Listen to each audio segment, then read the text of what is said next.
grabbed his firearm, and yeah, he just started shooting at him, and he thought his life was over. So I got an update to the gentleman that shot that DoorDash driver. I'm going to play a video for you guys. And I want to ask you a question, though. Put it in the comments section. What do you think is going to happen with this case? He hasn't resigned his job yet, even though many people in that area want him to. He doesn't have to resign. He's out on bond or bail, whatever it's called. What's going to happen? What kind of charges is this guy going to face? He's somebody that was like a dealer for weapons. Like he had licensing to sell guns or whatever, weapons. And this is how he acts? This is how he acts. He shoots a guy in the back. Multiple. Was he shooting with intent to kill, harm, scare? The warning shot we saw in that video, yeah, scare somebody away. The guy was leaving. He was far away, leaving the guy's property, and he shot him. What's going to happen? What should happen?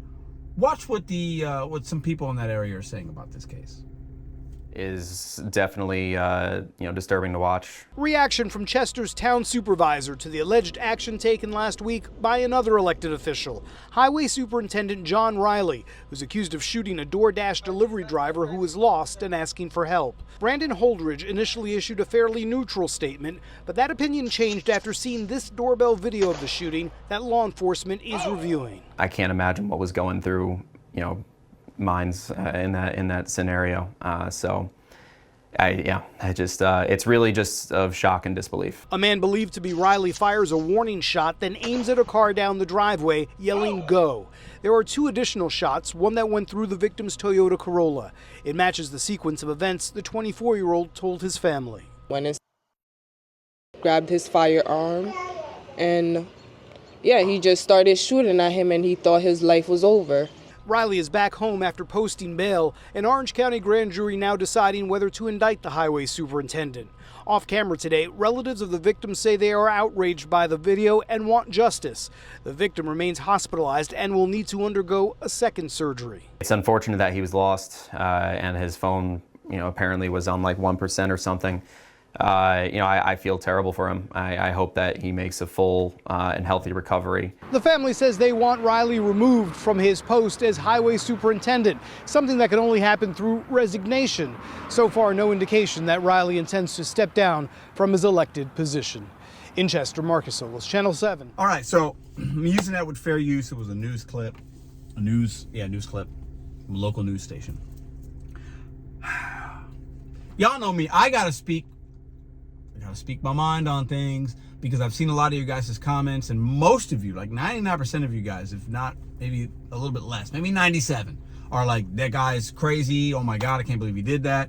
But there's a small percentage of people that are like, well, he shouldn't have been there, or they're blaming the driver because he didn't have a charger. Maybe he had a charger in his car and it stopped working. It doesn't really matter. Maybe his phone started dying rapidly. It happens with certain devices that are older. So to have any kind of excuses for this criminal, that's what I'm going to call him, in my opinion, he's a criminal. Some of you guys in the comment section even said this guy was just waiting to shoot somebody. I believe that. I think there's a small percentage of people that hide behind the Second Amendment, which I'm pro A2, like, hey, it's all right. You can have a gun. I got no problems with weapons, guns, protecting your home. Zero problems with that. But there are a small percentage of people within that culture, that lifestyle, that think they are like Rambo, and they think they're like this, like whatever, and they're better. And listen, once again, if this gentleman was American, didn't have an accent, would he have been shot at? My opinion is he probably would not have. My opinion is also, if this guy looked like him, he's not shooting. That's my opinion. I could be wrong. Some of y'all are going to come at me in the comments for that. I can have an opinion. The reason I say that is a lot of people are scared of people that don't look like them. It's just a fact. I sometimes, like, you know, you get around people and it's unfamiliar, they don't speak a language, it's like, oh, it's a little unsettling. Maybe he felt unsettled. But I hope this guy spends a lot of time in prison. He should not be on the streets. He should definitely not be a gun owner. I'm going to say that. So all you A2 people, you gun, this guy should not own a weapon. Because in my opinion, based on what I've seen so far and the evidence shows, he's not a responsible gun owner. Not. When you're shooting DoorDash drivers because they're lost and the guy didn't seem threatening on any of the ring cameras I've seen at all. No weapon, I mean, nothing. So if being a responsible gun owner is shooting people in the back when they're leaving a place, when he didn't do anything to you, even if that's not, this guy should never be able to have a firearm ever. And I would imagine that's what's going to happen. And he should go to prison. I don't know if it's attempted manslaughter.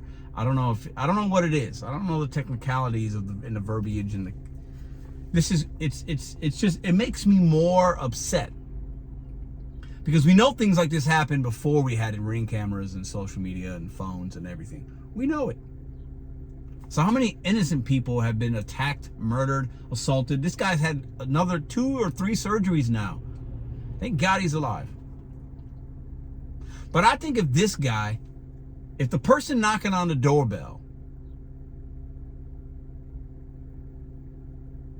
looked and sounded different, he's probably not coming out of his house the way he did. And that is shameful. 2 things can exist at one time. There's a lot of great people that have weapons, a lot of great people of all shapes, colors, nationalities, creeds, religions, races, sexes. But there also are people that have hate in their heart. 2 things can be true and 2 things can exist at the same time. In my opinion, this guy was just looking for trouble. Because, I mean, it's crazy. Maybe he was under the influence of something. It's Sunday night, maybe he was drinking. I don't know. I'm theorizing, but this guy's not all up here. I would not be surprised if more comes out about his history or past troubles, maybe previous assaults, domestic violence. This guy, in my opinion, has got some screws loose, and he needs to go to prison, and he should never own a gun again. That's all. Tell me what you think. What do you think? What charges should he be guilty of if no other information comes out? If everything comes out and what we know so far is true, what should be his? He didn't kill the guy, but he shot at a guy. Once on the ground, a warning shot, and then twice in his direction. You don't shoot a gun in the direction of where you know somebody is unless you want to do harm. You just don't. His second and third shot could have been in the air. Or he could have done nothing and waited for the guy to leave and call the police and go back in his home. Because you know what? What if the guy did have a weapon or a gun in his car and he got it out and shot at him? He could have hit him, right? And then what? What an idiot. What a fool. He should never own a weapon. He should see many years in a federal penitentiary. Y'all have a great weekend. Happy Mother's Day to all the moms out there. I just love going on these rants because this guy to me is just, this is not America. This is not a patriot. This is not what represents our country at all.